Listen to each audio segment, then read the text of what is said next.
चलो शुरू करते हैं। CGPSC SCF या CGPSC फॉरेस्ट रेंजर के लिए मैं फ़िज़िक्स पढ़ा रहा हूँ और ये लेक्चर नंबर 28 है।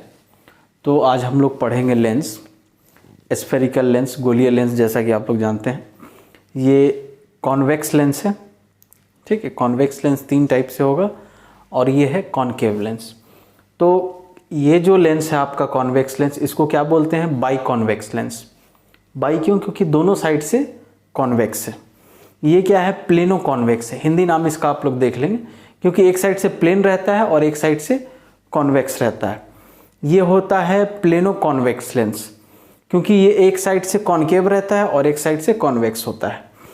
ये होता है बाई कॉनकेव, क्योंकि दोनों साइड से कॉनकेव है। ये है प्लेनो कॉनकेव, क्योंकि एक साइड से प्लेन और एक साइड से कॉनकेव रहता है, ठीक है। ये है कॉन्वेक्सो कॉनकेव, कॉनकेवो कॉन्वेक्स, क्योंकि ये एक साइड से कॉनकेव रहता है, एक साइड से कॉन्वेक्स रहता है, ठीक है। तो अब लेंस के बारे में कुछ हम लोग पहले बेसिक जान लेते हैं, फिर आगे हम लोग डिटेल्स अच्छे से पढ़ेंगे। प्रिंसिपल फोकस ये सब क्या क्या होता है देख लेते हैं। तो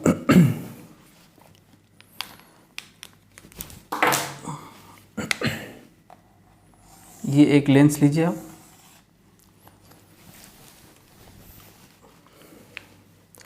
अब इस लेंस में जैसे आप यहाँ से आए तो पहला सरफेस आपको क्या मिला? ये किसी सर्कल का पार्ट है। सपोज ये सर्कल है, ठीक। तो इस सर्कल का सेंटर होगा कुछ यहाँ पे, इसको हम लोग बोलेंगे सेंटर 1, ठीक है। ये सेंटर ऑफ कर्वेचर है। फिर दूसरा कर्व आपको क्या मिला? ये मिला, ये भी किसी सर्कल का पार्ट होगा। ये ऐसा बना लिए, ठीक है। इसका भी कुछ सेंटर होगा, मान लिया यहाँ पे। इन दोनों सेंटर को जो लाइन मिलाएगा उस लाइन को क्या बोलेंगे? प्रिंसिपल एक्सिस बोलेंगे। दोनों सेंटर को जो लाइन मिलाएगा उस लाइन को प्रिंसिपल एक्सिस बोलेंगे, ठीक है। समझ गए आप लोग? Principal axis. यहाँ पे क्या है? 2 कर्व है, ठीक है। एक ये कर्व, एक ये कर्व। सबसे पहले आपको कौन सा कर्व मिलता है? ये वाला कर्व मिलता है। तो इस कर्व का जो सेंटर है वो क्या कहलाता है? First centre of curvature. और जो दूसरा कर्व मिलता है उस कर्व का सेंटर क्या है? ये है। ये कहलाता है सेकंड सेंटर ऑफ कर्वेचर। इसको फर्स्ट क्यों बोलते हैं, इसको सेकंड क्यों बोलते हैं, आप लोग समझ गए, ठीक है। सेंटर ऑफ कर्वेचर, कितना सेंटर ऑफ कर्वेचर होगा लेंस में? 2 होगा। मिरर में एक ही होगा, एक ही होता था, क्योंकि मिरर में एक ही कर्व रहता था। समझ गए आप लोग? ठीक है। तो 2 सेंटर ऑफ कर्वेचर होगा लेंस में, मिरर में एक ही होगा। अब लेंस आपका कोई सा भी हो, कॉनकेव हो या कॉन्वेक्स हो, 2 कर्व है, 2 कर्व है तो 2 सेंटर। पहला सेंटर किसको लेंगे? पहला जो कर्व मिला उसका जो सेंटर, वो पहला कर्व, पहला सेंटर ऑफ कर्वेचर। दूसरा जो कर्व मिला उसका जो सेंटर होगा दूसरा सेंटर ऑफ कर्वेचर। और इन दोनों सेंटर को जो मिलाता है, हिंदी नाम आप लोग देख लेंगे तो समझ भी सकते हैं। इन दोनों सेंटर को जो लाइन मिलाता है उस लाइन को हम लोग क्या बोलते हैं? प्रिंसिपल एक्सिस बोलते हैं हम लोग उस लाइन को, ठीक है। अब आता है रेडियस ऑफ कर्वेचर। आप लोग याद कीजिए, मिरर में सिर्फ और सिर्फ एक रेडियस ऑफ कर्वेचर हुआ करता था, ठीक है, क्योंकि एक ही कर्व रहता था। लेकिन यहाँ पे 2 रेडियस ऑफ कर्वेचर होगा। यहाँ पे 2, एक इस कर्व के लिए तो R1 आप किधर लेंगे? जो पहला कर्व मिला, फर्स्ट कर्व ये मिला, तो इसका रेडियस ऑफ कर्वेचर यहाँ से यहाँ तक ये कहलाएगा आपका R1, ठीक है। और फिर यहाँ से यहाँ तक दूसरे वाले कर्व का रेडियस R2 कहलाएगा, ठीक। ये 3 चीज सीखा आपने। क्या क्या सीखा? प्रिंसिपल एक्सिस समझ गए, दोनों सेंटर को मिलाने वाला।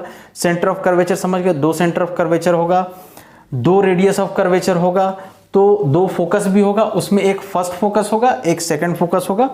वो सब मैं आप लोग को बता रहा हूं अभी धीरे धीरे करके, ठीक है। ये 3 चीज आप लोग समझ गए। अब आता है ऑप्टिकल सेंटर, ठीक है।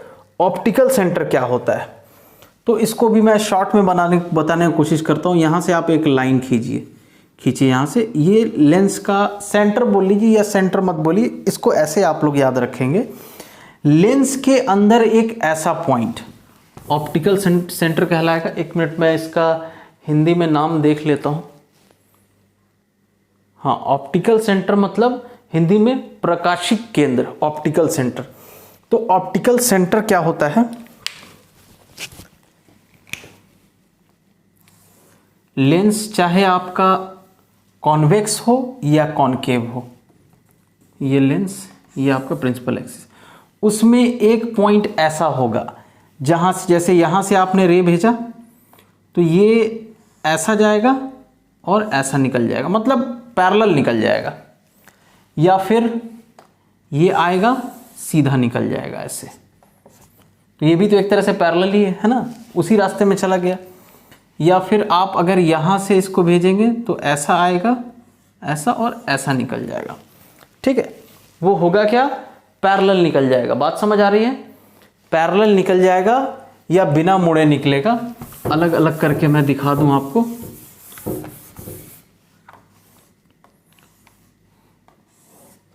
सपोज आपने भेजा ये ऐसे, ठीक, एकदम ध्यान से समझिए। ये आया ऐसा, फिर ये निकल गया ऐसा। तो ये और ये क्या है? पैरेलल है। तो जहां पे ये प्रिंसिपल एक्सिस को कट किया वही आपका क्या कहलाता है? ऑप्टिकल सेंटर, प्रकाशिक केंद्र। ठीक है, ऑप्टिकल सेंटर या प्रकाशिक केंद्र। एक चीज और याद रखेंगे, एक कंडीशन और आएगा ऐसा, उस दूसरे वाले लेंस के लिए भी ऐसा ही बनेगा कि यहां से रे आया और ऐसे ही निकल गया। बात समझ आ रही है? बिना रिफ्रैक्ट हुए ऐसे ही निकल जाएगा, जहां से आएगा वैसे ही निकल जाएगा। तो वो पॉइंट क्या कहलाएगा? ऑप्टिकल सेंटर कहलाएगा, प्रकाशिक केंद्र।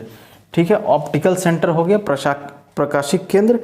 अब आप लोग को ये समझना है कि यहाँ पे दो फोकस है, तो हम लोग एक फोकस को बोलते हैं प्रिंसिपल फोकाई या फोकल लेंथ, या छोड़िए, प्रिंसिपल फोकाई बोलने का मतलब तो हो गया दोनों फोकस।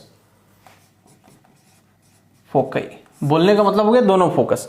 तो दोनों फोकस में फर्स्ट प्रिंसिपल फोकस किसको बोलते हैं? एकदम ध्यान से मेरे बात को समझेंगे आप लोग। फर्स्ट प्रिंसिपल फोकस किसको बोलते हैं?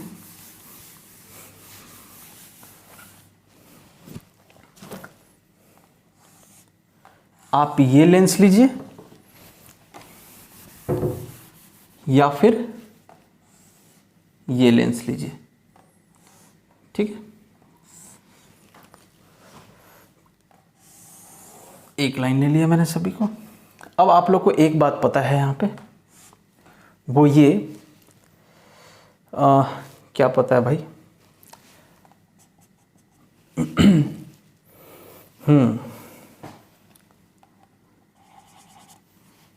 दो चीज होगा, दोनों केस में बना देता हूँ यहाँ पे कि हाँ, मैं ये बोल रहा था, एक बात आप लोगों को पता है, इसमें दो फोकस है, इसमें भी दो फोकस है। क्यों दो फोकस? क्योंकि दो कर्व है, दो रेडियस, दो फोकस, दो सेंटर। यहाँ भी दो कर्व, दो सेंटर। सेंटर मैं ऑप्टिकल सेंटर की बात नहीं कर रहा हूँ ना, सेंटर ऑफ कर्वेचर की बात करूँ, कर्व का सेंटर। ठीक है, तो सेंटर ऑफ कर्वेचर। अच्छा, सेंटर ऑफ कर्वेचर को हिंदी में क्या बोलते हैं? चलिए, सेंटर ऑफ कर्वेचर का तो मेरे को नहीं याद आ रहा है हिंदी क्या है, मतलब इसका जो सेंटर होता है एग्जैक्टली अभी नहीं याद आ रहा है सीरियसली। ठीक है, तो अब देखिए, पहला केस फर्स्ट फोकस किसको बोलेंगे? जब रे जो है आपका रिफ्रैक्शन के बाद, आपका रे जब रिफ्रैक्शन के बाद पैरेलल जाने लगे। अब आप सोचिए, रे रिफ्रैक्शन के बाद पैरेलल कैसे जाएगा? तो जब यहाँ फोकस पे रहेगा, ऐसा आया, ऐसा, ऐसा, ऐसा, ये रे आया, कैसा चला गया? Parallel, parallel, parallel. ठीक है, तो ये फोकस क्या कहलाएगा? फर्स्ट फोकस कहलाएगा। क्या कहलाएगा? ये फर्स्ट फोकस कहलाएगा। ठीक है, या फर्स्ट प्रिंसिपल फोकस कहलाएगा।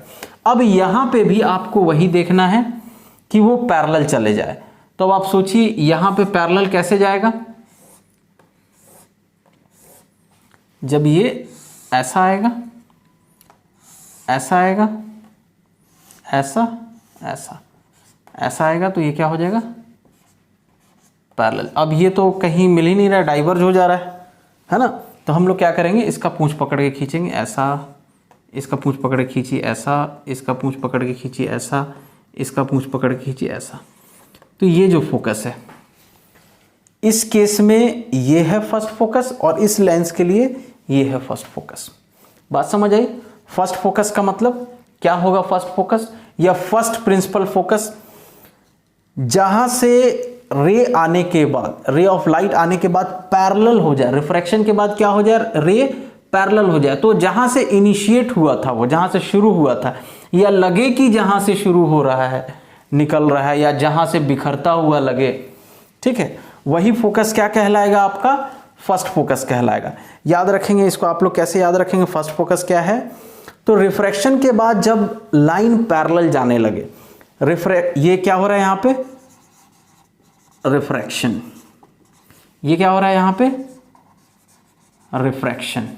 तो रिफ्रैक्शन के बाद जब लाइन पैरेलल जाने लगे तो वहां आपको क्या मिलेगा? फर्स्ट फोकस मिलेगा या फर्स्ट प्रिंसिपल फोकस। दूसरा केस इसके लिए भी यहां ऐसा बना लेते हैं। जब इसमें रिफ्रैक्शन के बाद पैरेलल हुआ है, अब जो मैं आपको बता रहा हूं उसमें रिफ्रैक्शन के पहले पैरेलल रहेगा। रिफ्रैक्शन के पहले पैरेलल, रिफ्रैक्शन के पहले पैरेलल, ये इंपॉर्टेंट है, ये छोटा सा पॉइंट है लेकिन इंपॉर्टेंट। अब ये लेंस क्या करेगा? कन्वर्ज करेगा ऐसा ऐसा, यहां पे मिला, ठीक। अब इसमें भी आप एक पैरेलल लाइए, ये लाए पैरेलल, ये लाइए, आप इधर भी लाइए, इधर भी लाइए। अब आप लोगों को पता है इसके साथ क्या होना है, ये ऐसा चला जाएगा, ये ऐसा चला जाएगा, ये ऐसा, ये ऐसा, ठीक है। तो ये लोग तो डाइवर्ज हो जा रहे हैं, ठीक है। तो हम लोग इसका क्या करेंगे? पूंछ पकड़ के खींचे, इसका पूंछ पकड़ के खींचे, यहीं कहीं मिलेगा सब, इसका पूंछ पकड़ के, इसका पूंछ पकड़ के, ये। तो यहाँ पे नीचे एक अलग केस है, ये फर्स्ट केस है ऊपर दोनों लेंस के लिए, सेकंड केस है नीचे दोनों लेंस के लिए, ठीक है। तो अब आपको यहाँ पे क्या याद रखना है? रिफ्रैक्शन के बाद जब पैरेलल रहे, रिफ्रैक्शन के बाद जब पैरेलल रहे तो उस केस में जो फोकस मिलेगा, रिफ्रैक्शन के बाद जब पैरेलल रहे तो उस केस में जो फोकस मिलेगा वो फोकस कहलाएगा आपका फर्स्ट फोकस या फर्स्ट प्रिंसिपल फोकस, ठीक है। हिंदी में शायद प्रथम फोकस बोलते हैं। और रिफ्रैक्शन के पहले पैरेलल रहे और बाद में जाके कहीं मिल जाए या मिलता हुआ प्रतीत हो। रिफ्रैक्शन के पहले जब पैरेलल, रिफ्रैक्शन के पहले पैरेलल, रिफ्रैक्शन के पहले तो पहले पैरेलल, इन दोनों में क्या है? रिफ्रैक्शन के पहले पैरेलल है। तो यहां पे जो आपको फोकस मिलेगा वो सेकंड प्रिंसिपल फोकस होगा या सेकंड फोकस जनरली बोलेंगे हम उसको, ठीक है। इसमें क्या होगा? जब रिफ्रैक्शन, एकदम मेरे बात को ध्यान समझ, जब रिफ्रैक्शन के बाद पैरेलल हो गया, जब रिफ्रैक्शन के बाद पैरेलल हो गया तो इस केस में जो फोकस मिलेगा वो फोकस क्या कहलाएगा? First focus. और रिफ्रैक्शन के पहले अगर पैरेलल रहेगा, यहां पर रिफ्रैक्शन, रिफ्रैक्शन, रिफ्रैक्शन के पहले पैरेलल है, रिफ्रैक्शन के पहले पैरेलल है तो वो क्या कहलाएगा? रिफ्रैक्शन के पहले पैरेलल है तो क्या कहलाएगा? सेकंड प्रिंसिपल फोकस या सेकंड फोकस कहलाएगा। अब आप यहां एक चीज ध्यान से देखिए, अगर एक ऑब्जेक्टिव क्वेश्चन मैं यहां पे बना दूं, मैं अगर पूछूं कि कॉन्वेक्स का सेकंड फोकस, ठीक है, कॉन्वेक्स का सेकंड फोकस और कॉनकेव का सेकंड फोकस में एक कुछ मैं ऑप्शन दे दूं, क्या सही है? तो अगर मैं बोलूं, अच्छा आप यहां ध्यान से देखिए, साइन कन्वेंशन कैसे लेते हैं? साइन कन्वेंशन यहां छोटा सा मैं बना रहा हूं ऐसा, ऊपर का पॉजिटिव, नीचे का नेगेटिव, रे के डायरेक्शन में जाइएगा तो पॉजिटिव और रे के अपोजिट डायरेक्शन में आइएगा तो नेगेटिव, मिरर के जैसा ही है, ठीक है। साइन कन्वेंशन जो है ये मिरर के जैसा ही है, ठीक है। और सारा डिस्टेंस हम लोग कहां से मेजर करेंगे? ऑप्टिकल सेंटर से हम लोग मेजर करेंगे सारा डिस्टेंस, ठीक। तो इस केस में देखिए इसका फोकल लेंथ क्या है? पॉजिटिव प्लस एफ, और इसका फोकल लेंथ क्या है -f। ऐसा क्यों? क्योंकि ऑप्टिकल सेंटर से हम किधर जा रहे हैं, राइट जा रहे हैं, रे के डायरेक्शन में हम जाके मेजर कर रहे हैं, तो पॉजिटिव फोकस। और इस केस में नेगेटिव फोकस। तो कॉन्वेक्स लेंस का फर्स्ट फोकस पॉजिटिव होगा, कॉनकेव लेंस का फर्स्ट फोकस नेगेटिव होगा। सॉरी, फर्स्ट फोकस बोल दिया क्या मैंने, ये सेकंड फोकस है ना, सॉरी, एक्सट्रीमली सॉरी, ये सेकंड फोकस है। तो कॉन्वेक्स लेंस का second focus positive, concave lens का second focus negative, concave lens का सेकंड फोकस नेगेटिव। फिर से डिफरेंस, फर्स्ट फोकस क्या होगा, रिफ्रैक्शन के बाद जब रे पैरेलल हो जाए, रिफ्रैक्शन के बाद जब रे पैरेलल हो जाए तो वो फोकस क्या कहलाएगा, फर्स्ट फोकस। और रिफ्रैक्शन के पहले अगर रे पैरेलल रहेगा तो फोकस क्या कहलाएगा, सेकंड फोकस। ये डिफरेंस आप लोग याद कर लीजिए। इसमें एक ऑब्जेक्टिव छोटा सा पूछा जा सकता है, कई लोग लगा देते हैं दोनों का पॉजिटिव या दोनों का नेगेटिव, ऐसा नहीं होगा। अगर ये पॉजिटिव तो ये नेगेटिव, ये नेगेटिव तो ये पॉजिटिव। यहां पे देखिए ये नेगेटिव है और ये क्या है, पॉजिटिव है। तो ये याद रखना होगा, बाद में पैरेलल, रिफ्रैक्शन के बाद पैरेलल, फर्स्ट फोकस, रिफ्रैक्शन के बाद पैरेलल, फर्स्ट फोकस, रिफ्रैक्शन के पहले पैरेलल, सेकंड फोकस, रिफ्रैक्शन के बाद पैरेलल, फर्स्ट फोकस, रिफ्रैक्शन के पहले पैरेलल, सेकंड फोकस। ठीक है, तो ये उम्मीद करते हैं कि फर्स्ट फोकस और सेकंड फोकस आप लोग को समझ आ गया होगा। जिन लोग को भी नहीं समझ आया होगा प्लीज बताएंगे। ठीक है, अब आगे देखते हैं। आगे हम लोग देखेंगे स्फेरिकल सरफेस से, लेंस नहीं बोल रहा हूं ना, लेंस नहीं बोल रहा हूं, स्फेरिकल सरफेस से रिफ्रैक्शन का फॉर्मूला। ठीक है, इसको देखते हैं अब हम लोग, स्फेरिकल सरफेस से रिफ्रैक्शन का फॉर्मूला। चलिए अब इसको देखिए आप लोग, ये बहुत इंपॉर्टेंट है ना।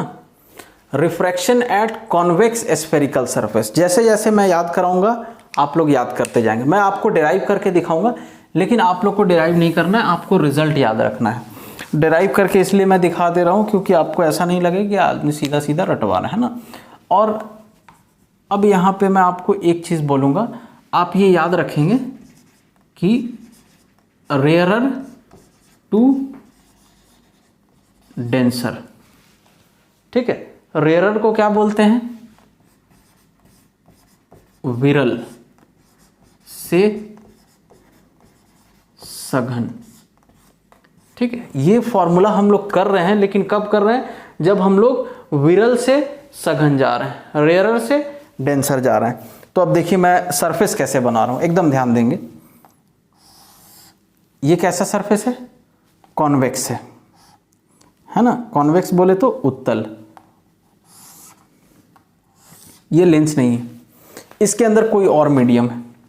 ठीक है, हम लोग मान लेते हैं ये रेयरर है, हिंदी भी लिख देता हूं विरल। एक काम करता हूं, मैं थोड़ा सा ये ऊपर वाला मिटाल रहा हूं ना, इसको नोट कर लेंगे आप लोग। रेयरर ब्रैकेट में विरल, और इसको हम लोग मानेंगे 1। और ये जो अंदर में है ये है डेंसर, डेंसर सघन, इसको हम लोग मीडियम 2 मानेंगे। प्लीज याद रखेंगे आप लोग इसको कि मैं किसको 1 मान रहा हूं और किसको 2 मान रहा हूं। ठीक है, ये ले लेते हैं प्रिंसिपल एक्सिस, जैसा कि हम लोग लेते आए हैं आज तक। मेरे हर एक चीज को इसमें आप लोग ध्यान से समझेंगे। मैंने आपको क्या याद कराया है, हमारा ऑब्जेक्ट कहां है, रेयरर में है। हम जा कहां रहे हैं, मतलब इमेज कहां फॉर्म हो रहा है, डेंसर में फॉर्म हो रहा है। ठीक है, तो नॉर्मली आप लोग इसको रेयरर टू डेंसर याद करेंगे। और एक चीज और बता दूं, हम लोग कॉन्वेक्स स्फेरिकल सरफेस के लिए चल रहे हैं, कॉनकेव के लिए भी सेम फॉर्मूला आएगा।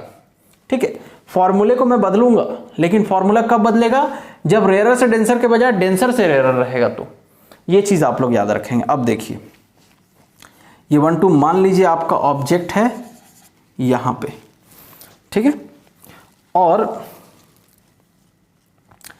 यहाँ कहीं पे है इसका सेंटर, ये जो कर्व है इसका सेंटर है, तो ऑब्जेक्ट है यहाँ पे। अब ऑब्जेक्ट से एक रे गया ऐसा, ठीक, ये ऑब्जेक्ट से रे निकला, यहाँ से आपने डाला, ये क्या होता है नॉर्मल। एक काम करते हैं, सेंटर थोड़ा सा और दूर यहाँ बना लेते हैं। सेंटर से हमको कैसे पता चलता है रे किधर मुड़ेगा, तो हम लोग यहाँ से एक नॉर्मल डालें, और नॉर्मल क्या होता है, जो लंब होता है वो क्या होता है, सेंटर से जाता है। आप लोगों को सिखाया था मैंने मिरर में, क्या सिखाया था, सेंटर से कौन जाता है, रेडियस, और रेडियस कितना बनाता है 90 डिग्री बनाता है। इसीलिए हम लोग हमेशा अभिलंब जब डालेंगे, लंब डालेंगे, परपेंडिकुलर डालेंगे, नॉर्मल डालेंगे, तो वो हम लोग सेंटर से होके कर्व तक ले जाएंगे, ठीक है। ये यहाँ आया। अब याद कीजिए आप लोगों ने क्या सीखा था, जब रेयरर से डेंसर में जाता है तो लाइट किधर मुड़ता है, बेंड्स टुवर्ड्स नॉर्मल, नॉर्मल की तरफ, अभिलंब की ओर मुड़ जाता है लाइट। तो लाइट जाना किधर चाह रहा था, इधर जाना चाह रहा था, लेकिन वो उधर जाएगा नहीं, वो ये नॉर्मल है, नॉर्मल की तरफ मुड़ गया, और ये हमारे प्रिंसिपल एक्सिस को यहाँ पे मिला, तो हमको यहाँ पे अपना इमेज मिल जाता है, ठीक है। अब मेरे हर एक एंगल को आप लोग ध्यान से समझेंगे। ये देखिए यहाँ पे जो नॉर्मल के साथ एंगल बन रहा है इसको क्या बोलेंगे, एंगल ऑफ इंसिडेंस, और यहाँ रिफ्रैक्शन के बाद जो नॉर्मल के साथ इस एंगल बन रहा है इसको बोलेंगे एंगल आर, ठीक है। ऑब्जेक्ट का जो एंगल है उसको हम लोग बोलेंगे एंगल अल्फा, ठीक है। और फिर उसके बाद इमेज का जो एंगल है उसको हम लोग बोलेंगे एंगल बीटा, और जो नॉर्मल सेंटर के साथ बना रहा है उसको बोलेंगे गामा। ये गामा है और ये आर है, अलग अलग है, ये आर है, ये गामा है, अलग अलग है, याद रखेंगे। अब आप क्या कीजिए, यहाँ से एक नॉर्मल डालिए। मैं एक नॉर्मल डेरिवेशन आप लोग को करके बता दे रहा हूँ ताकि थोड़ा सा आप लोग को कॉन्फिडेंस आए। अब देखिए कुछ नेमिंग कर लेते हैं हम लोग। यहाँ पे ये ए रखिए, ये बी रखिए, यहाँ पे नॉर्मल डाले हैं तो इसको मान लीजिए एन, इसको मान लीजिए एम, ठीक है। और फिर आप लोग यहाँ पे मान लीजिए पी, और क्या ले सकते हैं, ये तो ओ है ही है। अब आप लोग चलिए in triangle NOC, in triangle NOC, NOC कौन सा ट्रायंगल है, ये ट्रायंगल। अब मैं आपके लिए इस ट्रायंगल को मैं अलग बना रहा हूं, यहां पे ये I, यहां पे N है, यहां पे O है, यहां पे C है, मैं इसको बना रहा हूं। ये एंगल है अल्फा, ये एंगल है गामा। तो आप लोगों ने पढ़ा होगा बचपन में कि exterior angle is equal to sum of two opposite interior angle. तो यहाँ एक्सटीरियर एंगल ट्रायंगल का बाहरी कोण क्या है, आई है, तो आई इज इक्वल टू क्या हो जाएगा, दो अपोजिट इंटीरियर एंगल क्या है, इसके अपोजिट, ये तो अपोजिट नहीं है, इसके साथ है, तो दो अपोजिट क्या हुआ, ये और ये, तो I is equal to alpha plus gamma हो गया, ठीक है। इसको आप लोग फिर याद रखेंगे, इसको, ये एक इक्वेशन आ गया। फिर इन ट्रायंगल NIC, NIC, अब NIC मैं बना रहा हूं, यहां पे ध्यान देंगे आप लोग। NIC देखिए कैसा है, ये N है, ये I है, ये C है, ये वाला एंगल है बीटा, ये वाला एंगल है गामा, और ये वाला एंगल है आर। देख लीजिए हम मिला ली। फिर यहाँ आया exterior angle is equal to sum of two opposite interior angle, तो मतलब यहाँ आपको क्या मिला, gamma is equal to R plus beta. जैसे यहाँ से हम लोग आई निकाले हैं वैसे ही यहाँ से हम लोग आर निकालेंगे, तो यहाँ से आपको क्या मिल जाएगा, बीटा को इधर भेज दीजिए, तो R is equal to gamma minus beta, ये 1, ये 2। ये जो फॉर्मूला मिल रहा है ये बहुत ही इंपॉर्टेंट फॉर्मूला है, ठीक है। अभी जो मिलेगा फॉर्मूला आप लोग को, चलिए अब क्या करते हैं हम लोग, अब हम लोग मान लेते हैं कि ये जितने भी रेज हैं ये पैरेक्सियल हैं। पैरेक्सियल मतलब बहुत पास पास हैं, तो पास पास होने से क्या हो जाता है, क्या मान लेते हैं, जब पास पास है तो I, R, alpha, beta and gamma are small angles. ये पांचों एंगल क्या है, स्मॉल एंगल है। ठीक है, समझ आ रहा है। अब हम लोग क्या करेंगे, देखिए जब भी अगर थीटा स्मॉल रहे, जब भी थीटा क्या रहे, स्मॉल रहे, तो tan थीटा बराबर क्या हो जाता है, लगभग हो जाता है थीटा, और साइन थीटा भी क्या हो जाता है, लगभग हो जाता है थीटा। ये चीज आप लोग याद रखेंगे। चलिए याद रखेंगे। अब यहां पे मैं एक एक करके एंगल्स निकालूंगा। तो देखिए अल्फा बराबर लगभग हम लोग क्या लिख सकते हैं, tan अल्फा लिख सकते हैं।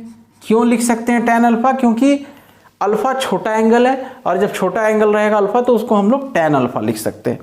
अब आप लोग देखिए tan अल्फा हमको किस ट्रायंगल में मिलेगा, अल्फा अल्फा अल्फा अल्फा इस ट्रायंगल में, इस राइट एंगल ट्रायंगल में। अब इस ट्रायंगल में tan अल्फा क्या होगा, परपेंडिकुलर बाई बेस, ठीक है, लंब बटा आधार। तो tan अल्फा बराबर NM अपॉन OM, सॉरी हाँ ठीक है OM। ओके, अब हम लोग यहां पे क्या मान लेते हैं कि भाई ये जो M है, M is close to P, M और P पास पास हैं, M और P या लिख लीजिए P is close to M।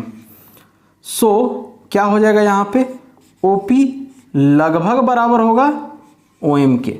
तो हम लोग NM को NM रहने देते हैं, और OM के जगह पे हम लोग क्या लिख देते हैं, लगभग। यहां लगभग का साइन लिख दीजिए OP। ठीक है, आगे अब देखिए, अब हम लोग यहां पे क्या करेंगे, बीटा लगभग बराबर tan बीटा। अब देखिए tan बीटा किस ट्रायंगल में मिलेगा, इस राइट एंगल ट्रायंगल में, NMI, फिर परपेंडिकुलर बाई बेस। तो परपेंडिकुलर यहां भी क्या है, NM है, अपॉन बेस क्या है, MI। अब अगेन यहां पे P is close to M, तो MI को हम लोग क्या लिख सकते हैं, PI लिख सकते हैं। तो लगभग बराबर NM बाई PI। क्लियर है, कोई दिक्कत, कोई दिक्कत नहीं। ठीक है, बीटा हो गया। अब गामा निकालिए, गामा लगभग बराबर किसके होगा, tan गामा के।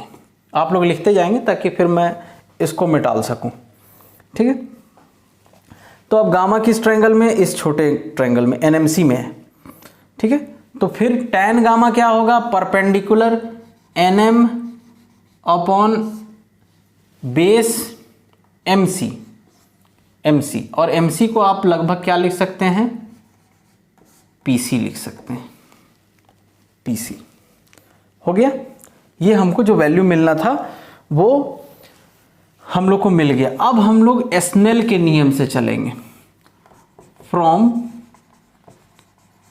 स्नेल्स लॉ, स्नेल लॉ याद कीजिए आप लोग, क्या था, sine I by sine R बराबर μ/1। जिस मीडियम से आप आ रहे हैं उसका एंगल, हम लोग 1 से आ रहे हैं, 1 का एंगल, जा रहे हैं किस में, 2 में जा रहे हैं, तो 2 का एंगल ऑफ रिफ्रैक्शन ये। तो ये रिफ्रैक्टिव इंडेक्स किसका होता है, जिसमें हम जा रहे हैं। तो 2 में जा रहे हैं तो ये 2 का रिफ्रैक्टिव इंडेक्स है। इसको हम लोग क्या पढ़ते हैं, refractive index of 2 with respect to 1। जिससे हम आ रहे हैं उसके रेस्पेक्ट में होता है रिफ्रैक्टिव इंडेक्स किसका, जिसमें हम जा रहे हैं उसका। तो इसका मतलब यही है। ठीक है, अब ये होता क्या है, μ2 बाई μ1, ये भी बताया मैंने। μ12 क्या होता है, μ2 बाई μ1, 2 का 1 के रेस्पेक्ट में। हम लोग जा कहाँ रहे हैं, 2 में जा रहे हैं, तो 2 का हो रहा है यहाँ 1 के रेस्पेक्ट में हो रहा है।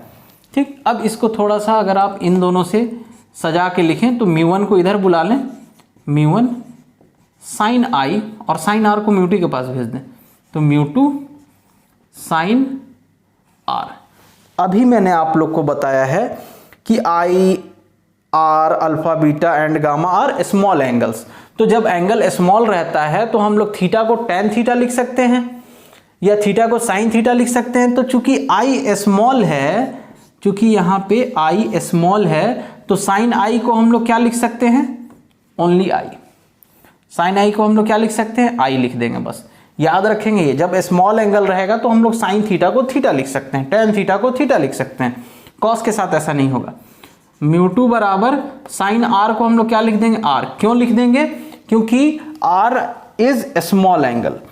अब देखिए, अब आप यहां से देखिए I की वैल्यू क्या है, अल्फा प्लस गामा।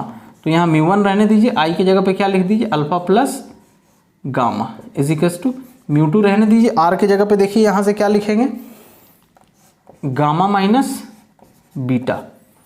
अब आपने इतना मेहनत करके यहां से जो वैल्यू निकाला है, इन वैल्यूज को इसमें पुट कर देंगे, ठीक है। तो मैं थोड़ा यहां पे नीला नीला हो जा रहा है, मैं ब्लैक से लिख के आपको दिखा देता हूं। आप यहां μ1 को बाहर रहने दीजिए। अल्फा की वैल्यू क्या है, अल्फा की वैल्यू है NM/OP। फिर गामा की वैल्यू क्या है, प्लस NM/PC। μ2 गामा क्या है, NM/PC। फिर माइनस बीटा क्या है, NM/PI। ओके, अब आप देखिए इधर से क्या कॉमन निकल रहा है, NM को निकालिए कॉमन, और यहां पे रहेगा μ1 1/OP plus 1/PC is equals to μ2 को यहीं रहने दीजिए, और इसमें से क्या निकल गया है कॉमन, इधर से भी NM निकल गया है कॉमन, और μ2 को यहीं रहने दीजिए, 1/PC माइनस 1/PI। आप जो भी बुक को रेफर कर रहे हैं कोई दिक्कत नहीं है, वो बुक में हो सकता है μ1 μ2 की जगह पे कुछ और हो, डायग्राम कुछ और लिया हो, एंगल कुछ और लिया हो, आपको उससे मतलब नहीं है वो क्या लिया है। जो मैं करा रहा हूं वो एज इट इज आप कीजिए, आपको वो नोट करना है। बस मैंने आपको क्या याद कराया है, रेयरर को, विरल को मैंने क्या लिखा है, मीडियम 1, डेंसर को मैंने क्या लिखा है, मीडियम 2। रेयरर में एंगल I, डेंसर में एंगल R। ये मेन है, आपको याद रखना कि कौन 1 है कौन 2 है, 1 रेयरर है कि डेंसर है, ये बस आपको याद रखना है। अब NM और NM कैंसल हो गया। अब यहाँ हम लोग को OP PC ये सब की वैल्यू को पुट करना है, ठीक है। तो इस वैल्यूज को बहुत ही सावधानी से पुट करेंगे आप लोग। चलिए, उससे पहले इसमें आप कुछ खेल भी कर सकते हैं, लेकिन कोई दिक्कत नहीं, पहले हम वैल्यू पुट कर लेंगे। तो आप देखिए OP इज इक्वल्स टू क्या है, ध्यान से देखिए, यहाँ पे OP ये है। अब OP को मेजर करने के लिए आप कहाँ से मेजर करते हैं, यहाँ से सेंटर से मेजर करते हैं, तो OP इधर जाना पड़ रहा है मेजर करने की। और ये क्या है, ऑब्जेक्ट, ये U होगा ऑब्जेक्ट डिस्टेंस, ठीक है। तो OP मेजर करना है आपको कहाँ से, सेंटर से P से मेजर करना है। रे लेफ्ट से राइट जा रहा है, आप मेजर कहाँ से कहाँ कर रहे हैं, राइट से लेफ्ट। तो ये इमेज डिस्टेंस क्या होगा, sorry object distance negative, OP बराबर -U, ठीक है। समझ आ रहा है क्या बोल रहा हूं। साइन कन्वेंशन हम लोग कैसे लेते हैं, ये साइन कन्वेंशन मैं लगा रहा हूं। साइन कन्वेंशन हम लोग कैसे लेते हैं, रे के डायरेक्शन में अगर जाके मेजर करेंगे तो पॉजिटिव, रे के अपोजिट करेंगे तो नेगेटिव। यहां रे कहां से कहां जा रहा है, लेफ्ट से राइट। हमको मेजर कहां से करना रहता है, पी से, सेंटर से मेजर करना रहता है हमको, ठीक है। तो हमको ओ का डिस्टेंस मेजर करने के लिए पी कहाँ है, राइट में है, ओ कहाँ है, लेफ्ट में है। तो हमको राइट से लेफ्ट जाना पड़ा, मतलब रे ऐसा जा रहा है, हम इसके अपोजिट जाके मेजर कर रहे हैं, इसीलिए हमने नेगेटिव लिया। दूसरा क्या है, पीसी। अब आप पीसी देखिए, पी से सी क्या है, तो पोल से सेंटर का डिस्टेंस क्या होता है, रेडियस। तो ये रेडियस और ये पॉजिटिव। पॉजिटिव क्यों, क्योंकि रे भी इधर ही जा रहा है और आप भी पी से इधर ही जाके, पी से ही मेजर करना है, तो सी की मेजर करने के लिए इधर जाना, सेम डायरेक्शन में जाना है, इसीलिए। अब उसके बाद क्या है, पी आई। अब पी आई देखिए, पी से आई का डिस्टेंस क्या है, इमेज का डिस्टेंस, और ये भी आप मेजर करने के लिए कहाँ जा रहे हैं, रे के डायरेक्शन में। बात समझ आ रही, कहाँ जा रहे हैं, रे के डायरेक्शन में जा रहे हैं हम लोग। तो ये भी प्लस वी। अब मैं थोड़ा बोर्ड छोटा है तो मैं इधर वाला मिटा लेता हूँ, ये सब का काम हो चुका है, मैं इसको मिटा लेता हूँ।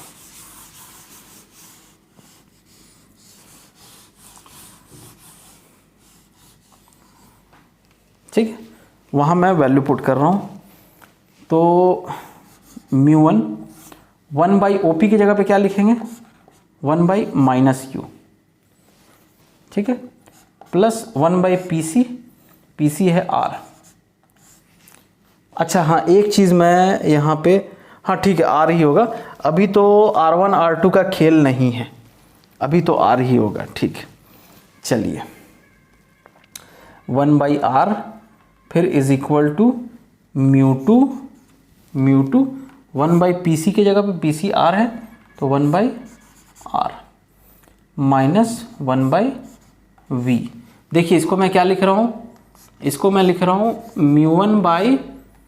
μ1/-u, तो मतलब यहाँ ही माइनस लगा दो, फिर प्लस μ1/R, इधर μ2/R, फिर इधर माइनस μ2/V। अब आप इसको राइट लेफ्ट ले जाके थोड़ा सा एडजस्ट कर लेंगे। तो मैं एक काम करता हूँ, V वाले को इसके पास ले आता हूँ और R, दोनों R वाले को इकट्ठा एक साथ कर देता हूँ। तो ये इधर आके ये माइनस में, इधर आके प्लस में हो जाएगा μ2/V, और ये क्या है माइनस μ1/u बराबर इधर क्या है μ2/R, और ये μ1/R इधर प्लस है, उधर जाके माइनस μ1/R। तो इसको सॉल्व किया आपने तो ये क्या हो गया μ2 माइनस μ1/R, ठीक है।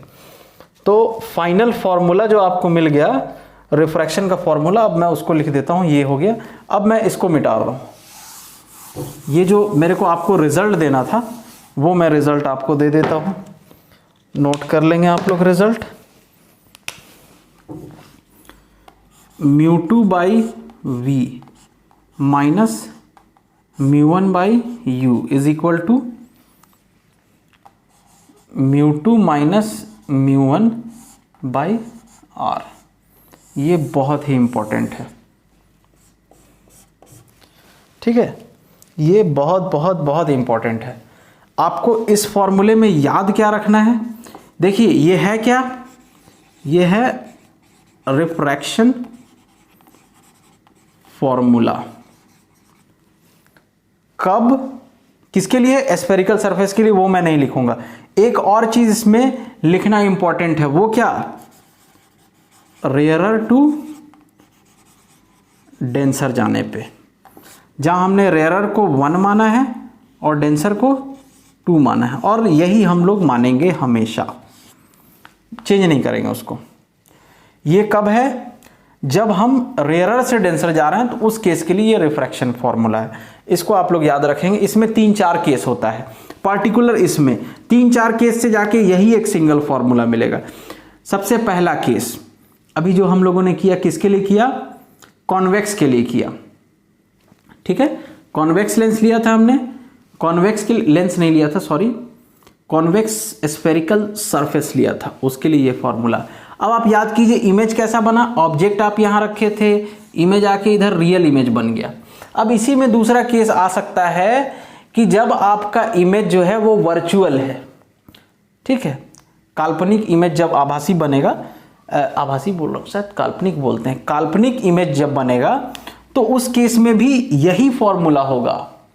फिर अगर यहां पे कॉन्केव लेंस आ जाए तो कॉन्केव लेंस के लिए भी दोनों कंडीशन में यही फॉर्मूला, यही फॉर्मूला होगा, ठीक है।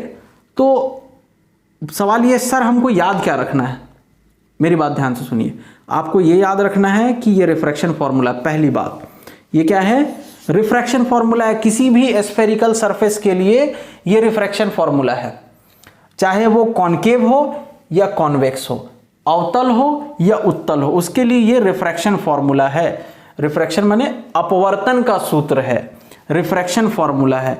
और मेन याद रखने का बात क्या है, ये तो याद रहेगा रिफ्रैक्शन फॉर्मूला, मेन याद रखने का बात है कि आप कहां से कहां जा रहे हैं, तो आप रेयरर से डेंसर जा रहे हैं। ये बहुत जरूरी है, ये याद रखना, बहुत बहुत बहुत इंपॉर्टेंट है ये याद रखना कि आप कहां से कहां जा रहे हैं, रेयरर से डेंसर आप जा रहे हैं।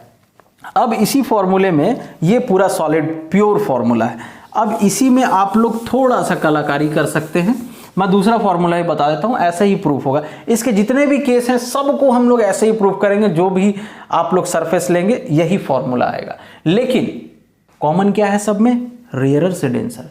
ऑब्जेक्ट अभी हम लोगों ने रखा था ना, ये इधर डेंसर, ऑब्जेक्ट हमने कहां रखा था? रेयरर में हमने ऑब्जेक्ट रखा था, ठीक है। अब हम लोग इसका उल्टा केस देखेंगे कि जब हम लोग ऑब्जेक्ट को डेंसर में रखेंगे तब क्या होगा। अच्छा हाँ, अब इसमें थोड़ा सा कलाकारी हम लोग इस फॉर्मूला में क्या करते हैं, if first medium is air, अगर पहला मीडियम एयर है तो हम लोग μ1 बराबर क्या रख देंगे? 1 रख देंगे, एंड μ2 बराबर म्यू रख देंगे। तो उस केस में ये फॉर्मूला क्या हो जाएगा, ध्यान से देखिए, mu by we minus 1/u is equals to mu minus 1/r। खैर इसको मैं याद रखने नहीं बोलूंगा। कहां से आया भाई? ये इसी से तो आया है, इसको याद रखना है, ठीक है।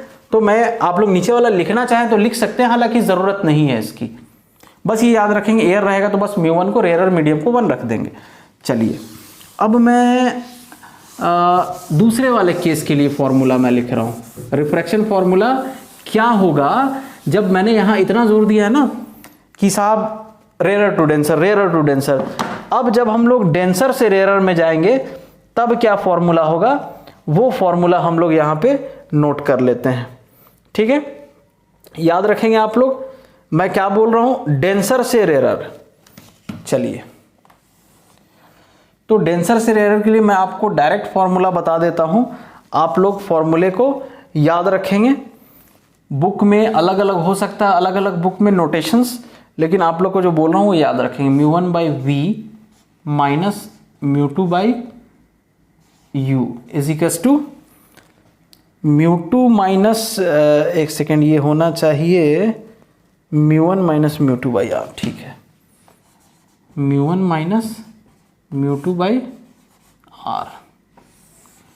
ये भी क्या है, इसको भी याद रखेंगे, ये भी है रिफ्रैक्शन फॉर्मूला। लेकिन ये कब है, जब आप कहां जा रहे हैं, डेंसर टू रेयरर। अब 1 2 किसको माने हम लोग बताएंगे, अभी बताते हैं, डेंसर टू रेयरर। अब देखिए मैं इसके लिए ना थोड़ा सा डायग्राम आपको बताने, ये तो रिजल्ट है आपका, ये लिख लेंगे आप लोग। इसके लिए मैं आपको एक डायग्राम बना के मैं आप लोग को बताता हूँ। कुछ भी हो सकता है, जैसे ये ले लिया मैंने ऐसे, ये प्रिंसिपल एक्सिस, ये क्या है, डेंसर, ये क्या है, रेयरर। अब मैं आपको मेन बात बताऊं, अब हम लोग ऑब्जेक्ट यहाँ पे रखेंगे और रे ऐसा जाएगा, और इमेज कहीं इधर हम लोग को कहीं भी मिल जाएगा, इधर उधर जहाँ पे इमेज मिले वो मैटर नहीं करता है। मान लीजिए मैंने यहाँ पे ऐसा वाला सरफेस लिया है, ये गया ऐसा, मिल जाएगा ऐसा इमेज, ठीक है। तो इस बार ऑब्जेक्ट कहाँ है, डेंसर में, और इमेज कहाँ है, रेयरर में। उलट दिया हमने कंडीशन को, जस्ट उलट दिया हमने। अब आप यहाँ 1 किसको लेंगे, 2 किसको लेंगे, तो अभी भी याद रखिए यही 2 है और ये 1 है, बस इसको आप लोग याद रखिए। बाकी ये फॉर्मूला आप लोग नोट कर सकते हैं, ठीक है। उम्मीद करते हैं ये आप लोग को समझ आया होगा। μ1 by we minus μ2 by U is equals to μ1 minus μ2 by R. यहाँ पे μ1 क्या है, रेयरर, μ2 क्या है, डेंसर। यहाँ भी वही है, μ1 रेयरर है, μ2 डेंसर है। ऐसा नहीं कि मीडियम बदलने के बाद 1 2 भी बदल दिया, नहीं, अभी भी 1 2 वही है। हमने डेंसर को 2 लिया था तो डेंसर ही 2 रहेगा, ये हमने किया ताकि हम लोग को दिक्कत नहीं हो, ठीक है। तो ये आप लोग 2 फॉर्मूला याद रखेंगे। जस्ट μ1 μ2 को हम लोग आपस में इंटरचेंज कर दिए और कुछ नहीं किए हैं, बस μ1 μ2 को हम लोग आपस में बदल दिए हैं, ठीक है। ये अभी आप लोग को बहुत यूज़ आने वाला है लेंस फार्मूला वगैरह में, ठीक है। तो ये याद रखेंगे। दोनों कंडीशन डायग्राम मैंने बता दिया। ये हम लोग डेंसर में ऑब्जेक्ट रख रहे हैं और इमेज बना रहे हैं रेयरर में। या डेंसर में ही इमेज बन जाए, लेकिन मेन क्या है कि आपका ऑब्जेक्ट कहाँ है, आपका ऑब्जेक्ट डेंसर में है, इस कंडीशन में डेंसर में है, और इस कंडीशन में ऑब्जेक्ट कहाँ है आपका, रेयरर में है। तो डेंसर को क्या लिखिए आप यहाँ, अभी भी 2, रेयरर 1। यहाँ हम 1 से 2 जा रहे हैं, रेयरर से डेंसर जा रहे हैं, यहाँ हम डेंसर से रेयरर जा रहे हैं, 2 से 1 जा रहे हैं। ठीक, दोनों में कॉमन बात क्या है, रिफ्रैक्शन फॉर्मूला है। दूसरा कॉमन बात, दोनों में डेंसर को 2 लिए हैं, रेयरर को 1 लिए हैं। बदल क्या गया है, तो बदला ये है कि रेयरर से डेंसर में जो पहला मीडियम है हम उसमें ऑब्जेक्ट रखते हैं, और डेंसर से रेयरर में, इसमें पहला मीडियम क्या है, मीडियम 2, उसमें हम ऑब्जेक्ट को रखें। तो आप लोग इसको याद रखेंगे, इसका बहुत ही प्यारा सा यूज है, देखेंगे हम लोग। ठीक है, इसका 3 या 4 केस होता है, इसका 3 या 4 केस होता है, इसके तीनों चारों केस पे यही फॉर्मूला आता है, इसके तीनों चारों केस पे यही फॉर्मूला होता है। तो फिर हम लोग याद कैसे रखेंगे, तो हम लोग याद रखेंगे ये रेयरर से डेंसर है, ये डेंसर से रेयरर, बस बात खत्म। और μ1 μ2 वही है जो हम लोग रखे हैं, दोनों में सेम है। चलिए अब मैं आपको दिखाता हूं इसमें कि अभी जो आपने फॉर्मूला सीखा है उसका यूज़ कहाँ पे है। तो उसका यूज़ है लेंस मेकर फॉर्मूला में, रिफ्रैक्शन फॉर्मूला का यूज़ है लेंस मेकर फॉर्मूला में, या हिंदी में बोलेंगे लेंस निर्माता सूत्र। अब मैं आप लोग से रिक्वेस्ट करना चाहता हूं कि जैसा मैंने लिखा है फॉर्मूला, आपको एज इट इज़ वैसा ही याद करना है, और इसमें कोई डाउट नहीं है कि आप दूसरा बुक उठाएंगे तो उसमें नोटेशंस अलग होगा, बिल्कुल अलग हो सकता है, लेकिन आप लोग को उससे कोई मतलब नहीं होना चाहिए। क्यों मतलब नहीं होना चाहिए, उसने जो न्यूमेरिकल सॉल्व किया है उसका जो आंसर आएगा आपका भी वही आएगा आंसर 100%। जिनको नहीं आता है, कुछ दिक्कत होता है, मेरे से कांटेक्ट करें, टेलीग्राम का लिंक दे दूंगा मैं। ठीक है, तो आपको याद क्या रखना है फिर जब नोटेशंस अलग है, तो मैंने किस नोटेशन को डायग्राम में क्या लिया, आप लोग को डायग्राम के थ्रू याद रखना है। जो भी चीज़ आप डायग्राम के थ्रू याद रखेंगे आप वो नहीं भूलेंगे। ठीक, अब लेंस मेकर फॉर्मूला मैं आप लोग को सिखा देता हूं कि लेंस मेकर फॉर्मूला हम लोग कैसे बनाते हैं। तो देखिए, मैंने एक कॉन्वेक्स लेंस लिया है, चलिए इसमें एक प्रिंसिपल एक्सिस बना लिया मैंने। अब मान लीजिए इसमें मैं सेंटर और फोकस की बात, रेडियस की बात पहले कर लेता हूं। मैं आया, मेरे को पहले कौन सा मिला, ये वाला सरफेस मिला पहले मेरे को। तो मैंने सोचा ये कर्व, इस कर्व का कुछ ऐसा सर्कल होगा, उसका ये कुछ सेंटर होगा, ऐसा ही कुछ, हाँ लगभग ठीक है, ऐसा ही कुछ होगा सेंटर। तो पहले ये कर्व मिला, तो इस कर्व का सेंटर को हम लोग बोल देते हैं C1। फिर उसके बाद ये कर्व मिला, तो ये कर्व कुछ ऐसा होगा, तो इसके सेंटर को हम लोग ले लेते हैं C2। यहाँ पे ले लिए हम लोग C2। ठीक है, जो जो काम का है लिखते जाते हैं। अब यहाँ से आप खींच दीजिए ऐसे, ये है आपका ऑप्टिकल सेंटर। ठीक है, ऑप्टिकल सेंटर को आप लोग O से डिनोट कर सकते हैं। अब देखिए, यहाँ से यहाँ का डिस्टेंस आपका क्या कहलाएगा, रेडियस 1। ठीक, यहाँ से यहाँ का दूसरे वाले सर्कल का क्या कहलाएगा, रेडियस 2। जैसा कि आप लोग देख सकते हैं, ये पॉजिटिव होगा, ये नेगेटिव होगा, जब यूज़ होगा तो देखेंगे भैया हम लोग। ठीक है, अब देखिए यहाँ पे मैंने रखा एक ऑब्जेक्ट, एकदम ध्यान से समझना, ओ माने ऑब्जेक्ट, ऑब्जेक्ट माने वस्तु, जो भी हिंदी में है देख लेंगे, कोई दिक्कत नहीं। अब इस ऑब्जेक्ट से मैं ऐसा रे ले गया, ठीक है, मैं ये रे ले गया यहाँ से। अब मैं आपको ये भी बता देता हूँ कैसे पता चलेगा सर किधर मुड़ेगा। शायद मैंने बताया होगा पहले, अगर मैंने नहीं बताया तो यहाँ ध्यान से आप लोग देख लेंगे। सपोज ये लेंस है, इसी में करा देता हूँ, या चलिए ठीक है, ये रे आया यहाँ से ऐसे इस सरफेस पे, इधर कहीं सेंटर है C। तो अब सेंटर से हम क्या डालें, नॉर्मल डालें हम लोग यहाँ। तो अब ये रे को जाना था कैसा, ऐसा जाना था, लेकिन हम लोग जानते हैं ये रेयरर है, अंदर में क्या है, डेंसर है। तो ये क्या करेगा, किधर मुड़ जाएगा, तो नॉर्मल की तरफ, हाँ नॉर्मल की तरफ मुड़ जाएगा। ये ऐसा जाना था, नॉर्मल की तरफ मुड़ गया, ऐसा मुड़ गया। ठीक है, अब फिर जब यहाँ पे बाहर निकल रहा है, तो अब इस सरफेस पे आप इसके सेंटर से नॉर्मल डालिए ऐसा। तो अब बाहर इसको जाना था कैसा, ऐसा जाना था, लेकिन ये क्या होगा, इससे दूर मुड़ जाएगा। तो वही कॉन्सेप्ट हम लोग यहाँ पे लगाने वाले हैं। आप लोगों को बस याद रखना है, रेयर से डेंसर में जाएगा तो किधर मुड़ता है, नॉर्मल की तरफ मुड़ता है। डेंसर से रेयर जाता है तो नॉर्मल से दूर मुड़ जाता है। चलिए यहाँ पे आप समझते हैं। तो जैसे यहाँ पे आया तो अब आपको समझ नहीं आ रहा है कि मुड़ेगा किधर, तो आपने क्या किया कि इस सरफेस पे, इस कर्व पे नॉर्मल, तो इस कर्व पे नॉर्मल कहाँ से डलाएगा, इसके सेंटर से। तो ये डाल दिया मैंने नॉर्मल, ठीक है, ये क्या हो गया नॉर्मल। अब रे को किधर जाना था, इधर जाना था, लेकिन रे कहाँ से कहाँ जा रहा है, ये देखिए, ये ग्लास है, ये एयर है, ये एयर है, ये कहाँ से किधर मुड़ जाएगा, ऐसा मुड़ जाएगा, ऐसा मुड़ जाएगा, ठीक है। किधर मुड़ गया, तो रेयरर से डेंसर में जा रहा है तो किधर मुड़ जाता है, रेयरर से डेंसर में किधर मुड़ता है, टुवर्ड्स नॉर्मल। तो ये नॉर्मल है, नॉर्मल की तरफ ये मुड़ गया ऐसे, ये ऐसे मुड़, इधर जाना था, इधर जाना था, ये मुड़ गया ऐसे। बात समझ आई, क्लियर है। चलिए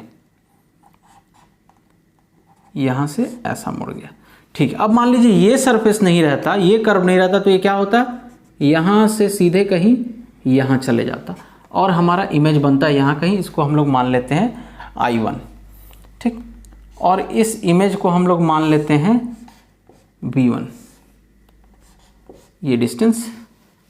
लेकिन ये ऐसा हुआ नहीं। जब इस सरफेस, इस इंटरफेस की बात कर रहे हैं हम लोग, इस इंटरफेस पे हम लोग इसका कुछ नेमिंग कर देते हैं, ABC और यहां लगा दीजिए D।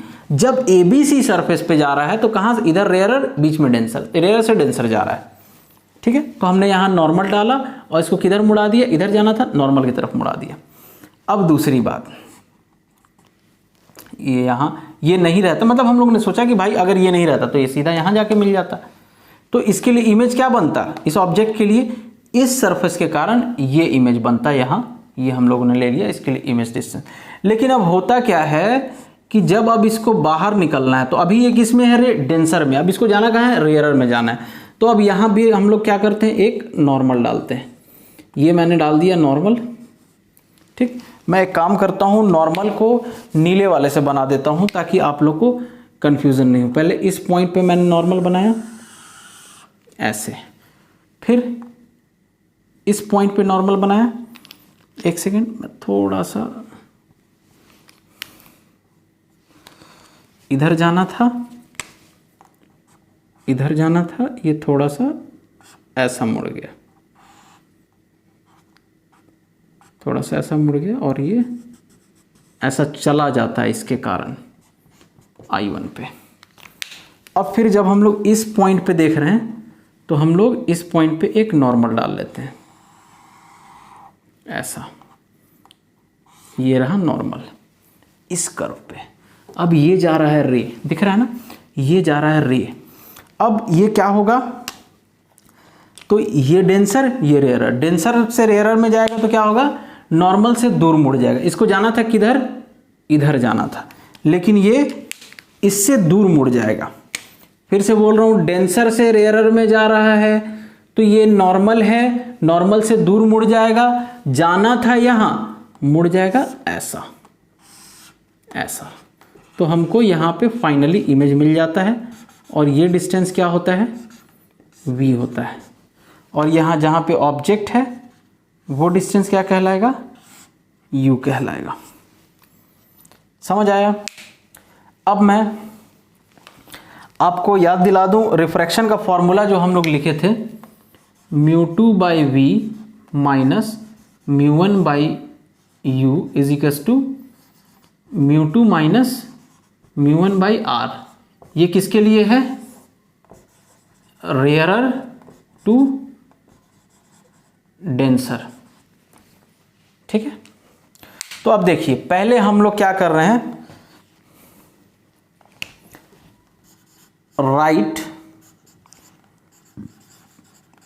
Refraction formula for face ABC। ABC के लिए। इस टाइम पे हम लोग मान लेते हैं कि ये ADC है ही नहीं, तो क्या होता था, μ2 बाई इमेज का डिस्टेंस। तो ABC के लिए इमेज कौन होता, अगर ये ADC नहीं रहता तो ये होता इमेज। तो यहां क्या ले लिए, V1 ले लिए। फिर से बोल रहा हूं, एकदम ध्यान से समझिए। अगर ये ADC नहीं रहता, ये यहाँ C है ना, ADC अगर नहीं रहता तो ये इमेज कहाँ जाके बनता है, यहाँ। तो इस सरफेस के लिए तो इमेज हम यही लेंगे ना, कि भाई हमको इससे क्या मतलब है यहाँ कोई सरफेस है कि नहीं, हमको इससे मतलब है इस सरफेस, रिफ्रैक्शन फार्मूला कहाँ लगता है, एक सरफेस पे लगता है, एक गोल सरफेस पे। तो हमको एक से मतलब है, दूसरे से कोई मतलब नहीं है। तो अगर ये दूसरा वाला नहीं रहता तो यहाँ बनता। तो इस इमेज का डिस्टेंस क्या है, V1, तो यहाँ हम लोग V1 लिखें। फिर माइनस होता है, माइनस लिखिए आप। फिर क्या है, μ1 बाई ऑब्जेक्ट डिस्टेंस, तो ऑब्जेक्ट डिस्टेंस U, ठीक है। अभी इसमें हम लोग साइन कन्वेंशन नहीं लगाना। फिर क्या होता है, μ2 माइनस μ1, और उस कर्व का रेडियस, तो ये कर्व हमको मिला इस सरफेस, इसका रेडियस क्या है, R1, तो μ2 बाई μ1 बाई R1, इसको ले लिए इक्वेशन 1, ठीक है। अब फिर लिखते हैं, right refraction formula for face ADC। अब आप ध्यान से देखिए, फेस ADC के लिए आप कहां से कहां जा रहे हैं, डेंसर से रेयरर। तो डेंसर टू रेयरर वाला फॉर्मूला लिखिए, क्या था, μ1 by V minus μ2 by U बराबर μ1 माइनस μ2 बाई R। ये फॉर्मूला हुआ करता था किसका, डेंसर से रेयरर का, ठीक है। तो अब आप देखिए, यहां क्या लिखेंगे, μ1 बाई इमेज का डिस्टेंस इस सरफेस के लिए, ये है इमेज इस सरफेस के लिए, तो V माइनस μ2 बाई ऑब्जेक्ट। अब इस सरफेस के लिए ये ऑब्जेक्ट नहीं रहा, इस सरफेस के लिए ये ऑब्जेक्ट नहीं रहा, इसके लिए कौन ऑब्जेक्ट है, ये है ऑब्जेक्ट। फर्स्ट वाले सरफेस का जो इमेज है वो सेकंड वाले सरफेस के लिए क्या है, वर्चुअल ऑब्जेक्ट का काम करेगा। बात समझ आ रही है, वर्चुअल ऑब्जेक्ट का। यहां से लाइन आया ऐसे ऐसे ऐसे, मान लीजिए ऐसा इधर जा रहा है, ठीक है, ये है। तो अगर आप इसको इधर से ऐसा लाएंगे तो ये क्या होगा, यहाँ पे आके किधर जाएगा, ऐसा हो जाएगा। तो इसको पूंछ पकड़ खींचे यहाँ, या उतना आपको नहीं सोचना है, बस ये याद रखिए। अब इस सरफेस के लिए ये ऑब्जेक्ट नहीं रहा, फॉर सरफेस ADC के लिए ये ऑब्जेक्ट नहीं रहा। अब इसके लिए ऑब्जेक्ट क्या हो गया, ये इमेज, जो ये सरफेस इमेज बना के दिया था ना, ये सरफेस कौन इमेज बना के दिया, I1। तो ये I1 इमेज अब इस ADC के लिए क्या होगा, सेकंड सरफेस के लिए ऑब्जेक्ट का काम करेगा। तो ऑब्जेक्ट डिस्टेंस में अब हम क्या लिखेंगे, V1 इज इक्वल्स टू, ये क्या हो जाएगा, μ1 माइनस μ2 बाई R2 क्यों, इस कर्व का, जिस सरफेस, इस सरफेस के लिए आप ले रहे हैं ADC की, ADC कर्व का रेडियस क्या है, R2। इसको ले लीजिए इक्वेशन 2। अब आप क्या कीजिए, मैं मिटाल देता हूं इसको, और एक काम करता हूं, इसको भी मिटाल देता हूं। इसमें और भी कलाकारी कर सकते हैं इन लोग, कि इधर एयर है और इधर कुछ और है, वो सब भी बनता है, बस रिफ्रैक्टिव इंडेक्स का चेंज आएगा और कुछ चेंज नहीं होगा। अब मैं कर रहा हूं एडिंग इक्वेशन 1 एंड 2। चलिए इक्वेशन 1 और 2 को ऐड करते हैं। तो अब आप ध्यान से देखिए, अगर आप इन दोनों को ऐड करेंगे तो μ2 बाई V1 इसमें प्लस में है, μ2 बाई V1 इसमें माइनस में, तो ये दोनों कट जाएगा। क्या बचेगा, μ1 by V minus μ1 by U बचा, इज इक्वल टू, दूसरे साइड क्या बचा, μ2 minus μ1 by R1 plus μ1 minus μ2 by R2। चलिए अब मैं यहाँ एक समझदारी से एक काम ये करता हूँ कि मैं इन दोनों में से माइनस कॉमन ले लेता हूँ। μ1 माइनस μ2 है, इसको मैं μ2 माइनस μ1 कर देता हूँ, तो यहाँ पे प्लस माइनस माइनस हो जाएगा। ऐसा क्यों किया मैंने, क्योंकि ये कॉमन आ जाए। ये समझ आ रहा है ना? इन दोनों को ऐड कीजिए तो LHS में देखिए +5 -5 कैंसल, +5 एक एग्जाम्पल बोल रहा हूँ, μ2/v1 प्लस में है, इसमें μ2/v1 माइनस में, इसमें कैंसिल हो गया। इसमें ट्विस्ट क्या था? तो पहले वाले का जो इमेज है वो दूसरे वाले के लिए क्या है? ऑब्जेक्ट है। डायग्राम में मैंने समझा दिया। पहले फेस के लिए जो ऑब्जेक्ट था अब वो दूसरे फेस के लिए ऑब्जेक्ट नहीं रहेगा, क्योंकि वो डायरेक्ट उसके पास नहीं जा रहा है, वो इनडायरेक्टली जा रहा है। चलिए, इसमें भी ज़्यादा घुसने की ज़रूरत नहीं है। अब इधर से आपको μ1 कॉमन लेना है और इधर से 1/v minus 1/u is equals to, अब इधर से क्या कॉमन लेना है? μ2 माइनस μ1, तो यहाँ अंदर क्या हो जाएगा? 1/r1 minus 1/r2। ठीक है, अब μ1 को इधर भेज दीजिए, तो 1/v minus 1/u is equals to μ2 minus μ1 by, ये μ1 जाके नीचे चला जाएगा μ1, और ये क्या हो जाएगा? 1/r1 minus 1/r2। ठीक है, जिनको भी कोई किसी भी तरह का दिक्कत होगा वो मेरे को बताएंगे। ठीक है, नोट कर लिया आप लोगों ने इसको? ये हमारा आ गया एक लेंस मेकर फॉर्मूला। चलिए, अभी तो ये हम लोग इसको आगे और अभी हम लोग सिंप्लीफाई करते जाएंगे। ठीक है, क्या सिंप्लीफाई करेंगे? तो एक हम कंडीशन लेते हैं, if object is placed at infinity.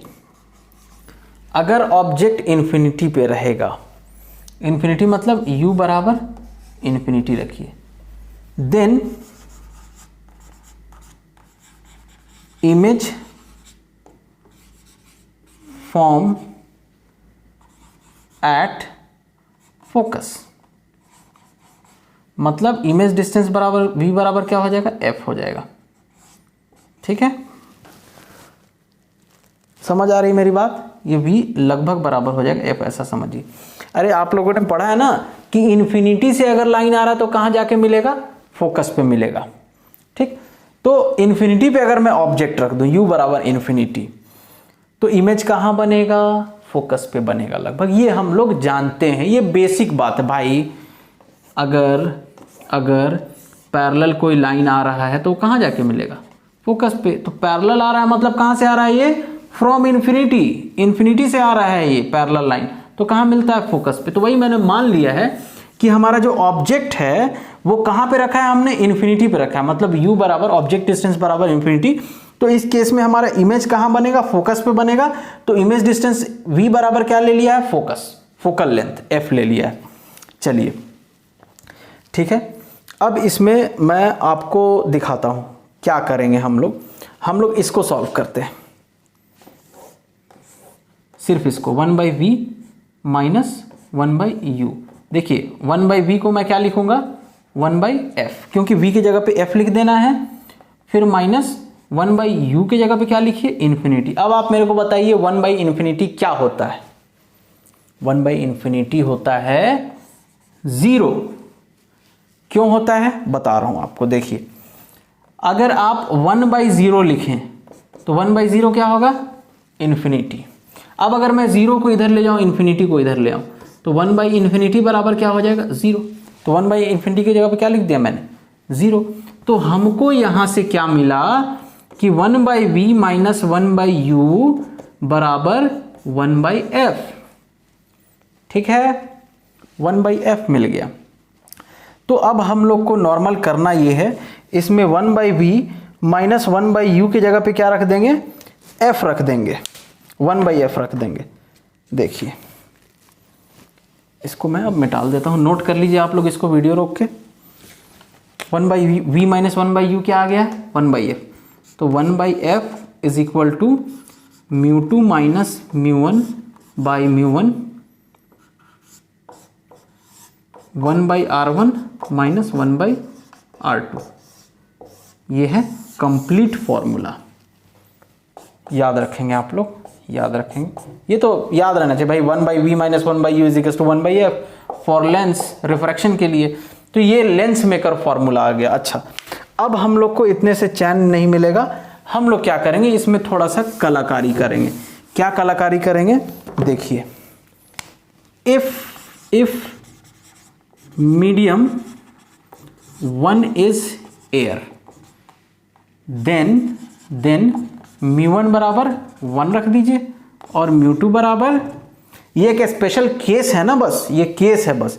खैर ये स्पेशल केस ही हमारे जो हम लोग का लेंस चश्मा बनता है उसके लिए यूज होता है। μ2 बराबर μ रख देंगे, तो ये फॉर्मूला क्या हो जाएगा, 1/f = μ2 को रखिए μ1 को रखिए 1, तो μ2 - 1, नीचे भी 1, तो नीचे 1 लिखने का तो कोई मतलब नहीं, ठीक है। और ब्रैकेट में ये क्या हो गया, 1/r1 - 1/r2। तो हमारा जो लेंस बनता है उसके लिए ये यूज़ होता है, ठीक है। मैं आपको क्या प्रेफर करूँगा, आप इसको याद रखें, इसको याद रखें, आप इसको याद रखें। ये याद रहे नहीं रहे कोई दिक्कत नहीं, ये याद रहना चाहिए, क्योंकि ये याद रहेगा आपको ये आ जाएगा।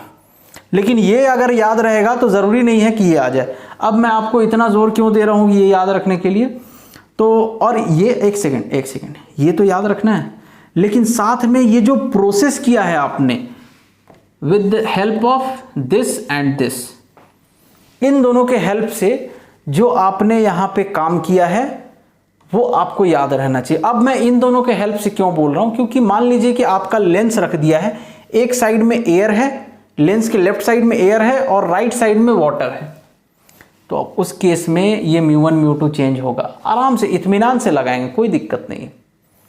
रेयर से डेंसर में ये होगा और डेंसर से रेयर के लिए क्या हो जाएगा, बस ये आपका μ2 तो वही रहेगा, μ1 जो है वो दूसरा वाला मीडियम वो μ3 हो जाएगा, क्योंकि वहाँ पे तो कुछ और है, वाटर है, तो वो कर लेंगे आप लोग, उसका दिक्कत मतलब आप लोग क्या, हम लोग मिल के बना लेंगे जब वैसा न्यूमेरिकल मिलेगा। तो इस लेक्चर में हम लोग इतना ही रहने देते हैं। मैं आप लोग से रिक्वेस्ट करूंगा कि इसको बार बार रिपीट करके बहुत अच्छे से इस टॉपिक को आप लोग क्लियर कर लें, जितना अच्छे से कर सकते हैं आप लोग इस टॉपिक को क्लियर कर लें। बाकी इसके बाद हम लोग फॉर्मेशन ऑफ इमेज देखेंगे लेंस के लिए, ठीक है। तो हम लोग नेक्स्ट लेक्चर में मिलेंगे। Thank you.